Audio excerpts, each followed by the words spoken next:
Welcome to the Fox 5, the show that explores the wonderful world of Fox rehabilitation through an original list created by a Fox colleague. And that Fox colleague today is Fox Rehabilitation speech-language pathologist, Michelle McLean. Welcome. Hello, thanks for having me. I'm super geeked out right now because I just discovered that your dad's name is John McLean. It is, in fact. Every time you meet someone, they ask him, he gets asked that all the time. They're like, oh, like Die Hard? Are you familiar with that motion picture classic? Of course. My dad has educated me in that film industry for sure. I mean, He has to because his name is John McLean. Absolutely. All right. So, Michelle, what is your Fox 5 today? So my Fox 5 is 5 things you need to know about speech therapy with telehealth. Yeah, because you're doing it, right? You're down there in Texas doing the telehealth. Yeah. Oh, yes. In the big state of Texas. And I love this Fox 5 because I think it's both educational for patients and clinicians. Absolutely, yeah. Because it's like, what? Telehealth, what? And then as soon as you break it down, they're like, oh, yeah, like, give me some of that telehealth. Yeah, it could be scary at first, like, oh, I'm going to do telehealth. But once you figure some things out, it's not too bad. It's actually really nice. All right, so let's break it down. Michelle, what is number 1 on your Fox 5? So my number 1 is creativity and adaptiveness. So as SLPs, we can tap into our creativity with telehealth, especially when it comes to how we give our assessments and our treatments.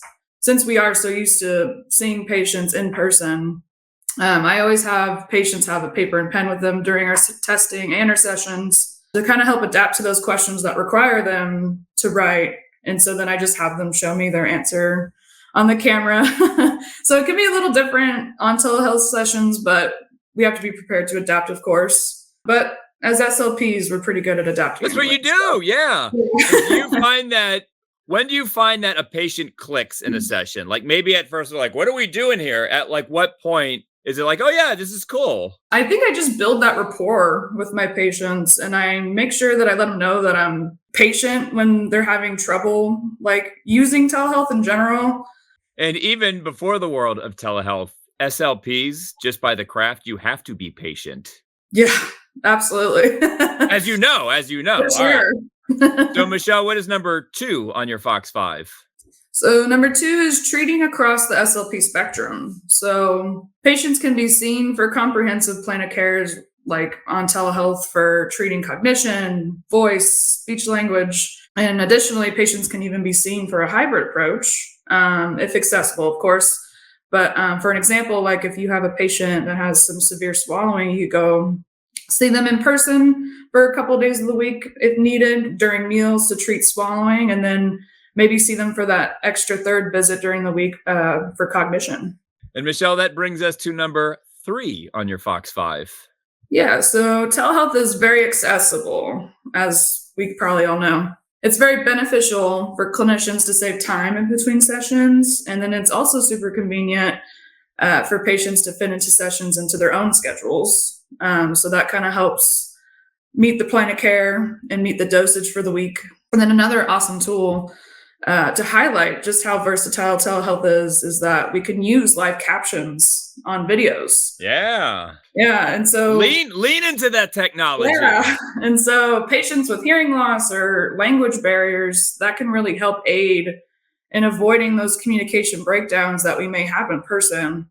And I mean, I even use them for myself sometimes. So flexibility for both the clinician and patient, I believe we call that a win-win. For sure. And Michelle, that brings us to number 4 on your Fox 5.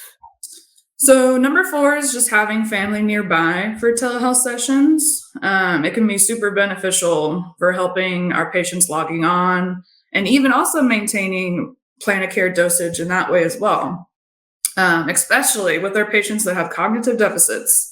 It takes a lot of executive functioning and sequencing skills to be able to independently log onto the video. So it's a huge help if family can assist with that. And then this also helps bring in the family to be more involved with their sessions and can help the patients with the carryover their strategies that are discussed during the session, and even helping them maintain compliance with their exercise programs. And then that brings us to number 5 on your Fox 5. So yeah, number 5 is probably my favorite reason, so I left it for last. Yeah, nice. You saved the best for last, even though it's number 5, but technically it's your number 1. Yes, absolutely.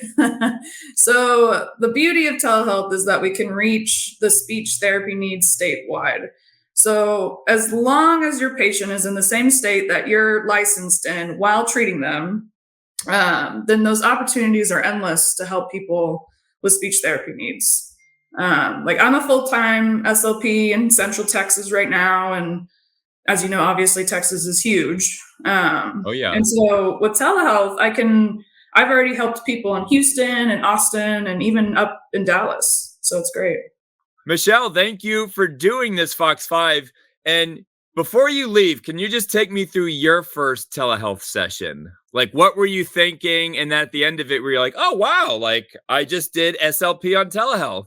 I think I remember being like, I don't know how this is going to work with like doing like my testing. Like, how am I going to have them do the questions that they're supposed to like write down in front of me? And it's just going to be awkward because we're just like staring at each other. But when I first did it, I think it went pretty smoothly. I didn't have any tech problems or anything. And I knew I had Chantel to help me if I needed help. And Fox already has so much support for their clinicians already. So I knew if it did go wrong, I could always reschedule and just try again.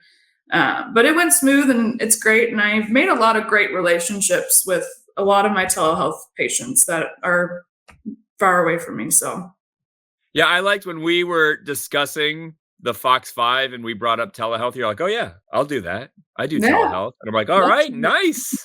Educate the masses, Michelle. Absolutely. Whatever I can do. So for Michelle McLean, my name is Jim Shear, and we will see Jens later.